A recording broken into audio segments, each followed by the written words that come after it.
Hello and welcome back to Rupel Boom or Bust. It is season 4 and it is the first season of this entire save where we're in the same league as we were when we last were here. Basically, we've had 2 promotions in a row and we can't go any higher. Last season we finished 8th in the end, which was good, but it could have been better. Could have been a hell of a lot worse. This season is going to be a bit of a transitional year. Basically, the plan is don't go further into debt.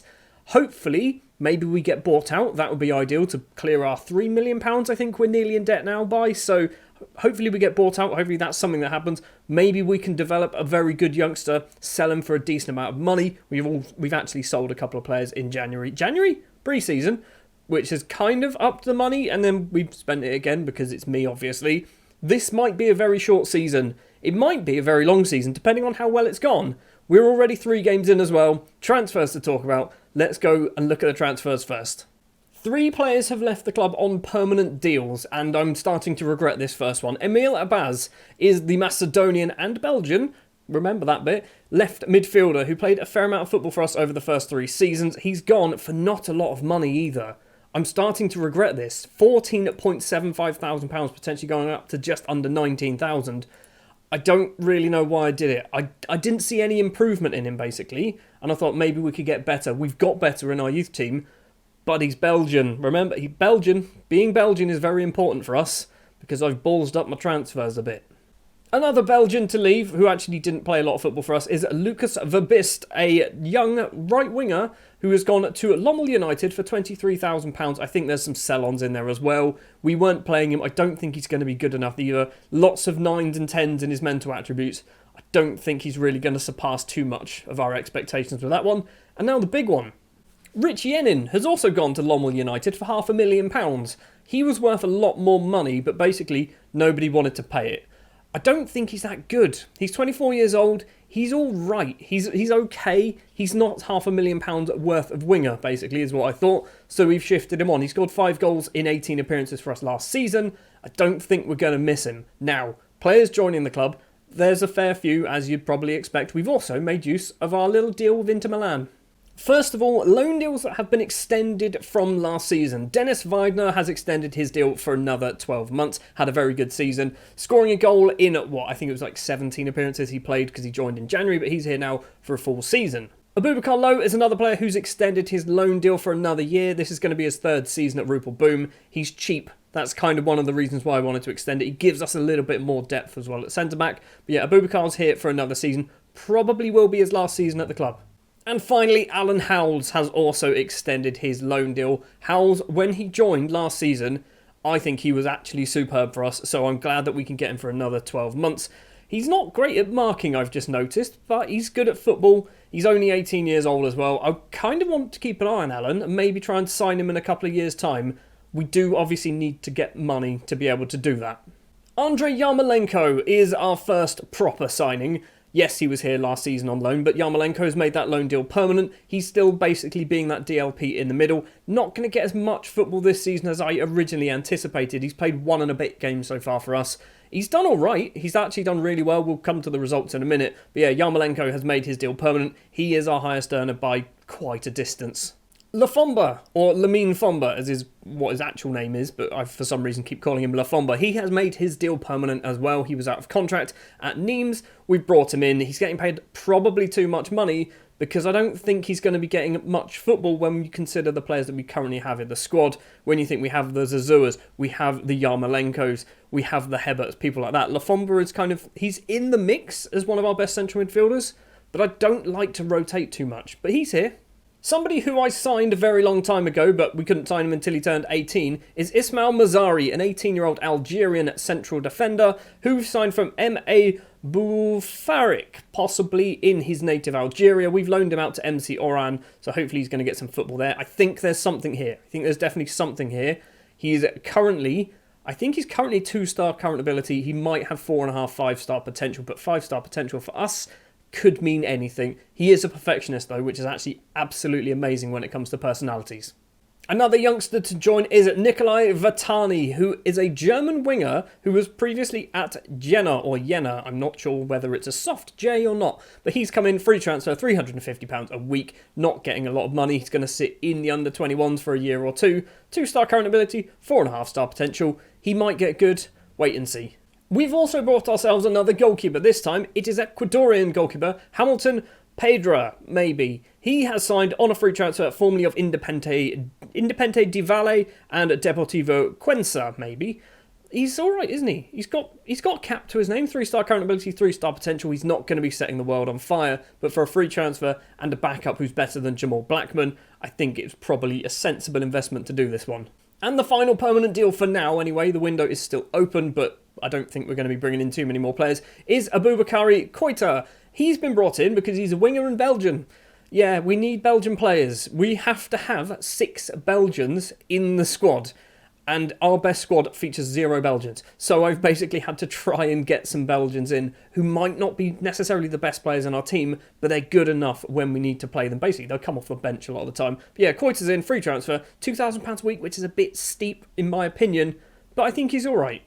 Now the AC Milan loanees, 3 of them in total, most of them actually defenders. Gabriel Gallardi is the first up. He has come in as a right back. He has basically come in to provide a little bit of competition for Wagner on the right hand side, but apparently can also play on the left. Ricardo Odoi is next up. He has come in on the left hand side. He's probably going to play a lot of football for us. He is our best left back by a fair distance now. So yeah, Odoi I think was a needed signing.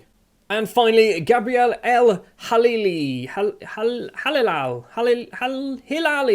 Gabriel Hilali, that's his name, probably. He has also joined from AC Milan on loan, left winger, as you can see. Again, much like Odoi, El Hilali is probably going to get a lot of football playing for us because I think he's probably our best left midfielder. He's already played 3 games, getting an assist already so far this season. So Hilali, I think, is a good signing. And finally, Joe Pigott. That's right, we've gone and got ourselves an English striker on loan from AFC Wimbledon for the season. We're paying all of his wages, which is fairly steep, £2,700 a week. He's basically come in because he's a big lad. He should provide competition for Duahulu. That's kind of the plan for Joe Pigott. Although Duahulu is here, he's already scoring lots of goals. And we've got some players who we signed, I think, in January last season, who are starting to break into the first team who didn't last year. Wait, no, we also signed them in the summer because Football Manager is a bit strange. And if you sign players before the 1st of July, they appear in last season's intake. Have we sold anyone? We haven't sold anyone, but we have 3 more players to talk about. Sergio Barretto, first up. He is an Argentine central defender who is not Belgian. You'll notice that he's definitely not Belgian. He's very good, but he's not Belgian, so probably won't play a lot of football for us. It's really frustrating. Agustin Perez is a Spanish midfielder, we'll call him. He's probably going to play a lot on the left and the right wings. He's good. He's also not Belgian. 3-star current ability, 5-star potential on Perez. Not played a game for us yet, but has been on the bench for pretty much every match so far this season. And the next guy is somebody who's actually our first choice striker now. Mohammed Faye, 18 years of age, formerly of Real Sporting or Real Sporting B, where he's played most of his football. Signed on a free transfer. He was released, or his contract ran out. He's good. He's very, very good. 3-star current ability, 5-star potential on Mohammed Faye. 3 appearances so far this season, 3 goals as well. All of them were in 1 match. So that is our transfer business. The window is still open until the 1st of September, I think. Financially, it's minus £3.3 million, pretty much. Now in the bank, we do have £329,000 transfer budget to spend, which I am desperately not doing. We are just about under our wage budget. We're committed to spend more, but that is because basically we've got players out on loan. So when they come back next season, we're paying their wages, is what I'm trying to say. I'm probably not going to spend any more money. If we do, it's going to be free transfers, and it's going to be Belgian players who are there for squad depth, not to improve us. And finally, results. 3 matches have been played. We started off with a 2-2 draw against Westerlo. Duahulu with both of the goals in this one. We should have beaten them about 7 or 8-0. They had 2 shots on target and scored both of them. We had 35 shots in this match and couldn't score until the 72nd minute. Against Club Bruges, expectedly we lose this one 2-0. And then this happened. everything clicked. Mohammed Faye gets himself a hat-trick. Adoy scores as well from left-back. Hulu, that's his name. Big OD is what I'm calling him in my head a lot of the time. Big OD with 2 goals as well. And Joe Pigott scoring to make it 7-0, which means that our goal difference is +5 and we've lost a game. We have the joint best goal difference with Beerschot, who are going to be our opponents in today's episode. Hulu, top goal scorer in the league. Faye is second top goal scorer in the league, joint with probably about 15 other players. But yeah, we've started all right. I'm expecting this season is going to kind of be a similar continuation to the results we've just had, where we're going to win, we're going to lose, we're going to draw, we're going to finish mid-table. Right then, here we go. First game on camera of the season. We've got a win, a draw and a defeat to our names. Let's hope that we can get ourselves our second win of the season. Beerschot are our opponents. It's going to be Andre in goal. Back for Weidner, Howells, Sio and Odoy. Is it Odoy or Oddy? It's Odoy. I'm going to go with Odoy. That makes sense to me. It's going to be Zazua and La Rosa in the middle of the pitch with Koita and El Hilali on the wings. It's Mohammed Faye and Joe Pigott today as our strikers. On the bench. We have Polizzi, Gerard, Lafomba, Samura, Silas Naka, Bram Depor and Jamal Abu. As you can see, all of our homegrown players are on the bench, and right at the bottom here it says we need to have a minimum of 6 players developed in Belgium. They're all on the bench. They're all on, all of them. Every single one bar Koita is on the bench. We are missing a couple of key players. I say a couple of key players. We're missing Hulu, who is currently out injured for a couple more days. Agustin Perez, who has missed the entirety of the start of the season due to injury. Barretto, again, has missed pretty much most of the season so far due to injury. Hopefully we can get some good performances against Beerschot. We've just won a game 7-0, so we should be able to do all right here. This, by the way, is the first match that I have played on camera since the update to the match engine, where fullbacks started to play better. I say play better, they got better ratings. So yeah, hopefully we see something of that. I've just seen Beerschot are currently top of the table. 12 minutes on the clock. Howells gets that ball clear for us. It's going to be Faye. Is he going to go backwards across to Koita, the new signing? He's only been at the club for about 3 days so far. Faye gets this ball back. Now Zazua, La Rosa, the Brazilian, can go forward to find nobody. Not the best pass from La Rosa. And now Beerschot can come forward. Bad pass as well from them. El Hilali can get past his man running down that left wing. The AC Milan loanee, he's been tackled. He's passed it to him, hasn't he? Zazua, he's going to go off towards that right-hand side. Keeps going towards the right. Can he get across away? He does. Joe Pigott's there. El Hilali is there as well. It's over the bar from El Hilali. I think somebody might have been offside as well. Possibly. Or this might just be a goal kick. Van Hamel, good Belgian, strong Belgian name. Vukatic is going to win that header. It's a lovely ball through to Souza. And Andre, for some reason saved that. He didn't save it. It was going wide. Zazur with a free kick towards the goalkeeper. Okay, Van Hamel then, with the ball in his hand, kicks it long straight up the other direction, but Howells, the Reading loanee, intercepts this ball. Down the left-hand side from Beerschot, it's going to be Alan Howells once again, back to Andre. What are we going to do? Andre, take your time, my friend. I mean, you're going to. Finds Weidner, the German. Back to the Englishman Howells. We've got so many different nationalities in our squad, which, if you've been here a while, you'll notice that's what I do. I have lots and lots of different nationalities. I don't like to be homegrown. Andre kicks that ball long towards Joe Pigott. Heads that down to Faye. Now Al Hilali, who switched flanks, and he's gone for goal, but Van Hamel gets a decent hand to it to put it over the bar. It's going to be a corner. Still only 17 minutes in. Zazua's gone over to take it. The Ivorian towards the front post. Alan Howells' effort hits the bar. It's cleared from Beerschot, and possibly they have a chance for themselves. Down the right-hand side, I think that's La Rosa closing him down. I can tell from his haircut. And what a superb sliding tackle that is in the penalty area from the Brazilian. Corner for Beerschot. Souza takes this towards the middle. Adoy gets that clear. And now it's 2-on-2. Al Hilali, he's going to run forward with the ball. They've just left him alone. Al Hilali's one-on-one with the keeper, kind of. The keeper dives, but it was blocked by the defender and cleared upfield. So far, there's been a lot of highlights and 2 shots on target, or 3 technically now, but we didn't even see that one. Not quite at half-time. We've got 50 seconds to play. It's a throw for Adoy. Koita's not going to get there. La Rosa, edge of the penalty area. Is he going to try and go for goal himself? To Zazua, and he's gone for a long-range effort. And Pacoma Zazua gets his first goal of the season. We're going to go in at the break with a 1-goal advantage against the current table toppers, Beerschot. That's good news. We're moving up to 4th, apparently. So it is 1-0 at half-time. That Zazua goal is enough to keep us in front. How are we doing? I mean, I'm happy. We're doing all right. We're doing a decent enough job. Koita not playing so well. We're going to bring off Koita. We're going to bring on Polizzi. This is part of the problem with the Belgian thing. We don't even have a sub-goalkeeper because we don't have a Belgian goalkeeper because I loaned out Jonathan de Bee. I also realised I didn't mention what we've done in terms of loans. There's been a lot of loans, basically, going out to various clubs. Quite a few of them are just more to get them football. There's also a number that are basically there because they're getting paid a lot of money and I'd rather just not be paying for them. Second half is fairly non-existent when it comes to highlights. It's 73 minutes. Faye to Weidner forward to Luca Polizzi. Our one Belgian on the pitch at the moment. Weidner gets it on the right-hand side. He's crossed it in. It's gone over absolutely everybody. The Italian Odoi is going to keep this in, though. Can he get his cross away? He's just walked into Sirani. Keeps hold of it, though. Odoi, once again, can't cross it. La Rosa can't cross it either. La Rosa's still got this. He's gone down. Pigott plays it backwards for some reason. Odoi's ball into the middle doesn't find a white shirt.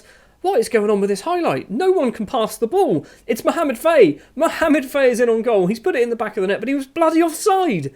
That was a shambles for everybody involved. Right, I'm thinking we're going to do ourselves a change. Probably of a striker. But on the... Oh, we do have Samura. Samura can come on. We're going to do Pigott. I think... No, we won't. We won't do Pigott. We'll keep Pigott on because I think Faye is the smaller of the strikers. Samura is the smaller of the strikers. We are also going to do Bram de Poor coming on for La Rosa because Bram de Poor is a youngster and I want him to get some football, basically. I think there's a bit of potential in Bram, so we want to get him some game time. We've got 7 minutes. Sirani's throw into the penalty area. Alan Howells possibly concedes a penalty. Sanusi, edge of the penalty area, now finds his mate Barres. Maybe it's 1-1. It's 1-1. I feel like this is how our season's going to go. Basically, we're going to do all right. We're going to get the odd win, the odd draw. That's what I'm expecting. I'm not expecting us to have a season like we did last year where we kind of flew up the table a little bit too high at times. We've got seconds left to play. It is going to be a 1-1 draw then against Beerschot. Probably we did enough to win that game. We just couldn't defend right at the end there, could we? Howells gets a 6-3. Everyone else actually did all right. Well, 4 games played then in the league. We've won 1, we've drawn 2, and we've lost. We've got a positive 5 goal difference, 5 points as well on the board. If this is where the season finished right now, I would take it. I would definitely take that. I'll be pretty happy with that. It's a bit of a shame we couldn't get the 3 points against Beerschot, who are still currently sat top of the table. The Premier. It's not the Premier League. It's the Jupiler League, the Jupiler Pro League. They're sat at the top of it. I'm doing an amazing job in this very first episode of Season 4, aren't I? So amazing, in fact. We're going to carry it on. What we are going to do is we're going to go to the end of the January transfer window. We have a match against Hamois, possibly, in the Croquis Cup 5th round, which I'm not going to do on camera. We will return as the transfer window shuts, just so you know if there's been any new business done. I don't think there will be, but there's a little bit of money to spend, so we might do it. Be back in a sec. Right, we are back. We have played another match, obviously. We've played the Croquis Cup 5th round game against Hamois. We won 2-0, but if you look at the team on the right-hand side, I think we made 9 changes to our squad for this match. We've got through to the next round. Bigger news is how much money we've just brought in from one single transfer, and you will never guess who we've just sold. Pedro Jesus Lopez. That's right. The guy that we signed from San Fernando, loaned out to Spauen apparently. He's played once for us so far. I think that was this season as well. Came off the bench. And we sold him for £1.8 million plus a 50% sell-on. He's good. Clearly there is something in Pedro Jesus Lopez. I didn't want to sell him. So I intentionally I put the offer a bit too high. But then they accepted anyway. And I thought, you know what? I'll take £1.8 million. It was £1 million up front, £350,000 after a certain amount of instalments, and then it is £50,000 per every game that he plays for Ghent, which I know obviously he's not going to play a huge amount, but that is £500,000 sat there if he plays all 10 games. So, you know, we've got some cash for him. It's not fixed the finances issue, but we've got £500,000 in the budget. We are going to shift all of that over to the wages. That's going to make everyone a bit happier. We might also be able to spend bring in some more free transfers, but that is obviously what we have done. If we have a quick look as well, A couple of players joining. One of them on the 1st of January for money. He's good, by the way. I'm not going to spoil it yet. And Adriazinho, who's a free transfer, he'll be joining in a couple of months' time, apparently. This is Adriazinho, by the way. Also from Ceratazinho, those team who we've now signed 3 players from.